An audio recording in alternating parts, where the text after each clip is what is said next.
The Lord be with you. A reading from the Holy Gospel according to Matthew. Jesus said to his disciples, "As it was in the days of Noah, so it will be at the coming of the Son of Man. In those days before the flood, they were eating and drinking, marrying and giving in marriage, up to the day that Noah entered the ark. They did not know until the flood came and carried them all away.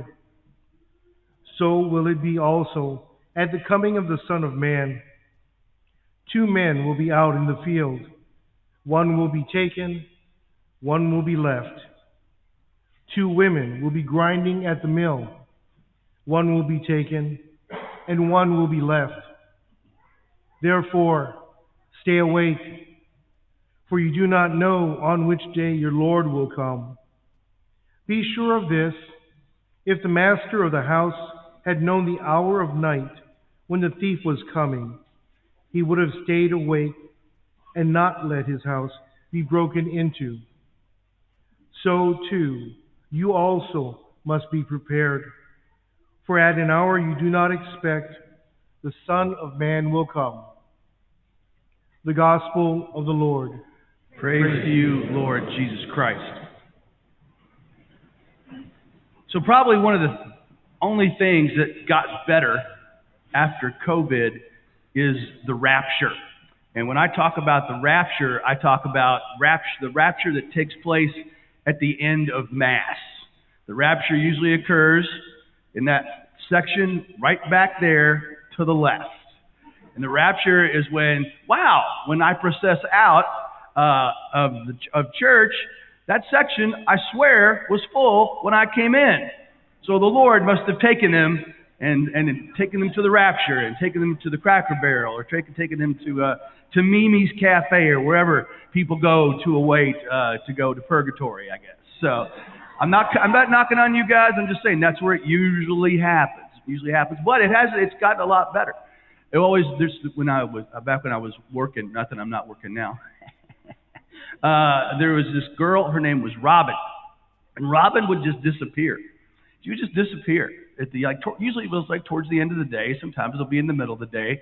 She had one of those little coffee mug things that you would put on and keep your coffee hot or your tea hot, and steam would still be coming out of it. She'd have the radio on, she'd have the lights on, she'd have some sort of scented candle going. And where's Robin? Oh, I haven't seen her. She must have gone to the bathroom. Must be see Robin? You didn't see her? I don't know where Robin. And she's gone.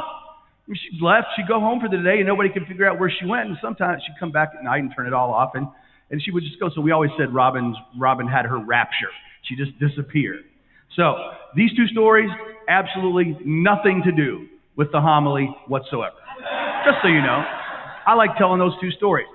So my mom had a saying that things are so good, they're normal.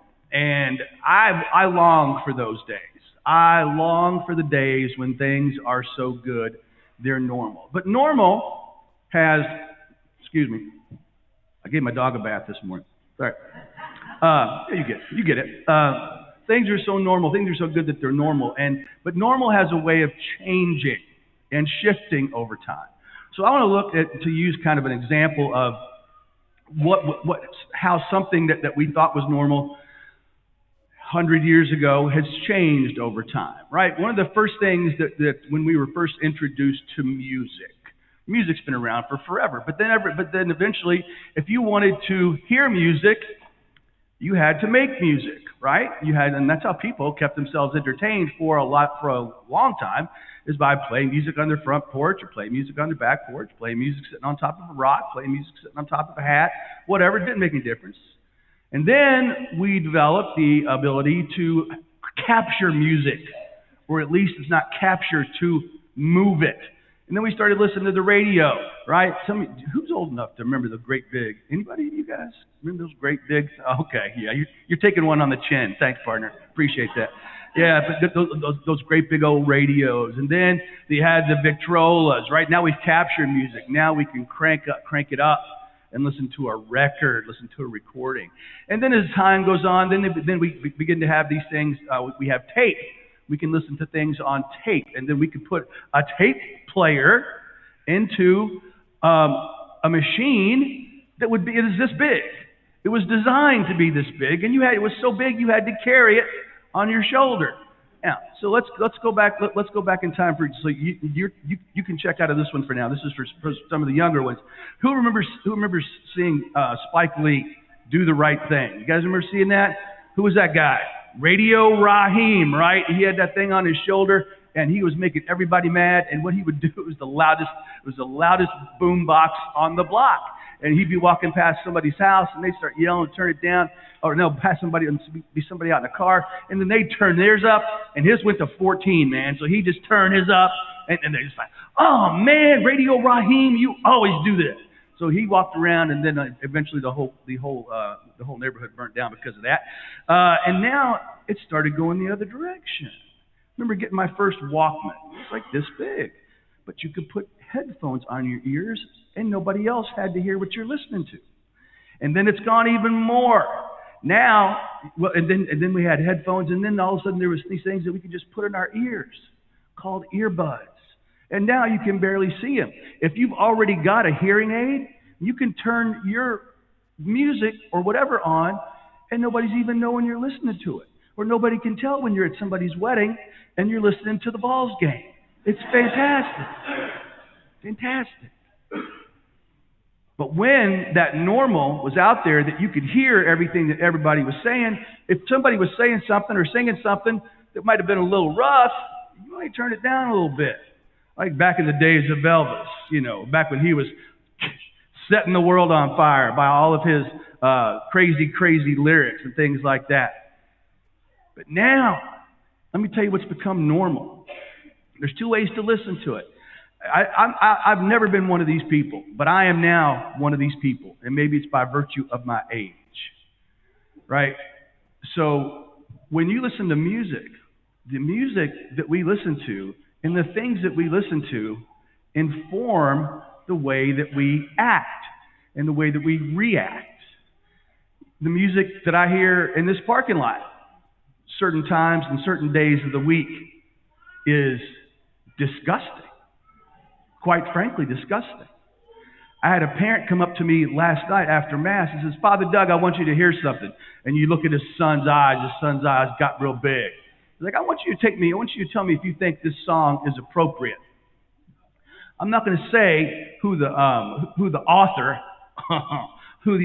and the maestro of this song was, because it's horrible. It's absolutely disgusting. The things that they talk about in some music, the objectification of women, the direct talk about using drugs, and the way that they talk about treating each other. That's become normal. That's what your children listen to. That's what, when somebody comes into the confession and says, Father, I'm sorry for listening to music I shouldn't listen to. I'm like, what's that? Country? And then, oh, hey, joke. So, but then they say bad music. And then I say, well, show me an example. And now on Spotify, because a lot of the music you can't understand. I'm old, my ears are getting bad, I can't tell what they're saying. But now on Spotify, you can read the lyrics. You want to be really disgusted? You want to see what the new normal is? Check it out. Check what your kids are listening to and what they're watching. I can see, I know you're arguing. I know you're arguing with your dad already. Don't. Just trust him. Trust him. I'm on your side. Trust me. But we can't let that be the new normal, because art and culture is what influences the way that we act, So when we listen to the gospel, first of all, let's go back to the other one. Let's go back to the second reading. Stay away from drinking and orgies. Surely that doesn't happen anymore. People don't have orgies, do they? I don't know. Maybe it's the new normal. Maybe it's just tolerating some things that shouldn't be happening, but maybe it's not an orgy, but maybe it's something. Can you believe I said orgy 4 times in church? I know. But we can't if you've ever heard the screw tape letters, right? Then you can see how things can get slipped into us. Because when the devil is not out loud, the devil's not like, hey, I'm the devil. Look at me, I'm the devil. No, nobody gets that reference. But he gets in our ears like a little earworm, like an earwig, and he whispers to us. And he says, no, that's okay. Listen to this. This is what everybody thinks. And guess what, kids? I'm done with you for right now. I'm not going to talk to your knucklehead adult parents. What do we do? What's one of the most popular things that's happened over the past 2 or 3 years that comes into your ears? Podcasts. Let me find a station where somebody is telling me everything that I want to hear. This is fantastic. It's nothing but me talking to myself over and over again, telling me everything that I want to believe. I'm not saying it's true, but it fits into what I believe. And they tell me a little bit more, and tell me a little bit more, and tell me a little bit more. And that's all I listen to is that. Listen to it in my car, listen to it when I'm mowing my yard, listen to it when if I got hearings, I put them in, I listen to them. I'm supposed to be listening to my wife, And you just get this constant loop of what is normal. They were eating, and they were drinking, they were marrying, and they were giving away in marriage. This was what was normal. Then something happened. Something happened drastic.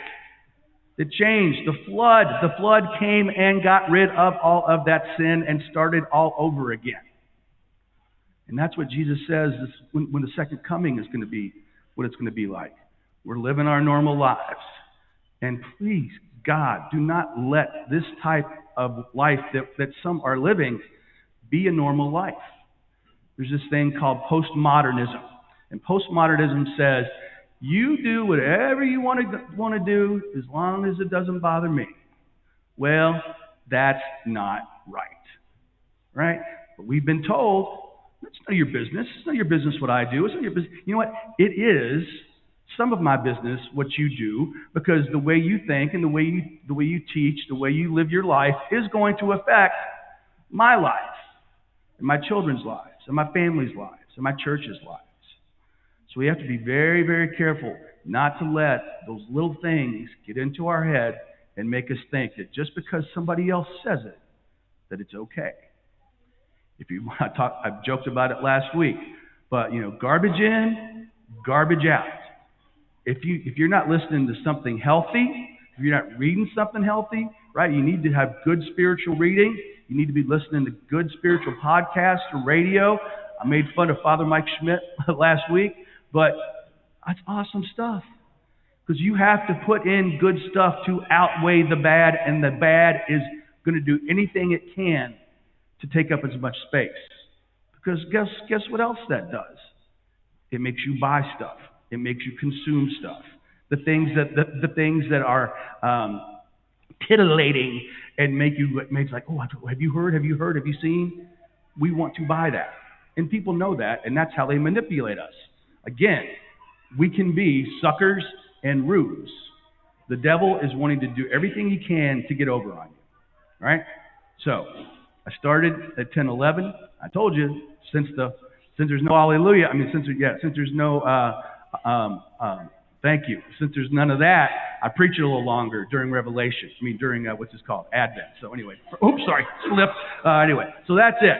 I hope you have a great Advent. We started off here. Let's start off with a good note. Let's really try and embrace the four meanings of Advent: of hope and joy and charity and love.